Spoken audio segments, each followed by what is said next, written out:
Yes মাটি, আমরা খ্রিস্ট ধর্মের মানুষ। এটা আমাদের ভালো লাগে। আমি আর আপনি একই ধর্ম অনুসরণ করি।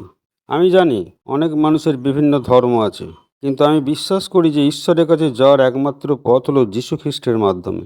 এটা অবশ্য আমার বিশ্বাস, কিন্তু আমি সকল ধর্মের বিশ্বাসকে সম্মান করি। আমি এই লোকটিকেও বিশ্বাস করি, যাকে আমরা অ্যাসমুফারে বলি, যে আমাদের সকলের জন্য অবশ্যই অনেক বেশি এগিয়ে গেছে। অনেক পাগলাটে, মাথা খারাপ হওয়া জিনিস সে দেখেছে। বাইরে থেকে বলা হচ্ছে যে আমরা সব কিছু যেন উপেক্ষা করছি, এবং ওয়েবিনারে অ্যাস কি বলছে তা শুধু শুনছি। আমরা এখনও কোনো দিন নির্ধারণ করিনি যে আমরা কখন তৃতীয় পৃষ্ঠাটি করব, মানে ওই তৃতীয় ওয়েবিনারে যাব। আমি নিশ্চিত যে তিনি আগামীকাল বা শুক্রবারের মধ্যে আমাদের জানাবেন। ব্যাক অফিসে জানানো হবে সেই বড় আরবি ওয়েবিনার। সেখানে আসতে ইচ্ছুক সকলের সমর্থনের জন্য আমরা কৃতজ্ঞ। হ্যাঁ, এটা আরবি ভাষায় হবে এখনো পর্যন্ত, তাই ঠিক আছে।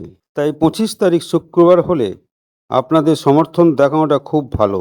এটা আমি বলছি, শুধু ইতিবাচক থাকুন। অনেকেই খারাপ কথা বলছেন, শুধু তাদের উপেক্ষা করুন।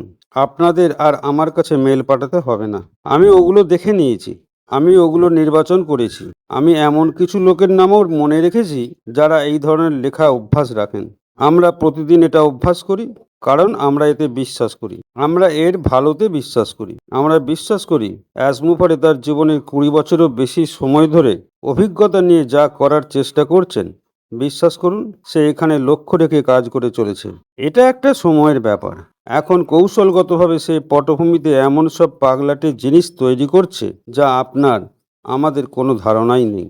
হে বন্ধু, ভুলে যেও না যে তোমাদের জন্যই কাজ করছে এমন লোক খুব কমই আছে।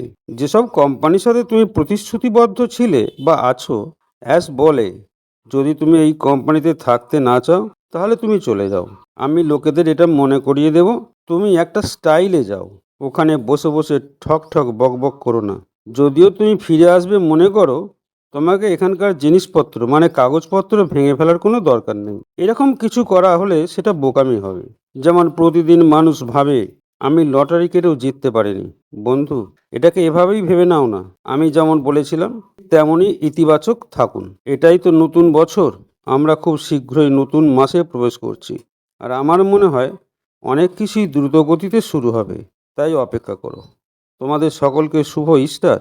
ঈশ্বর যেমন তোমাদের ভালোবাসেন, আমিও তোমাদের ভালোবাসি। মাটিও তোমাদের খুব ভালোবাসেন। ধন্যবাদ।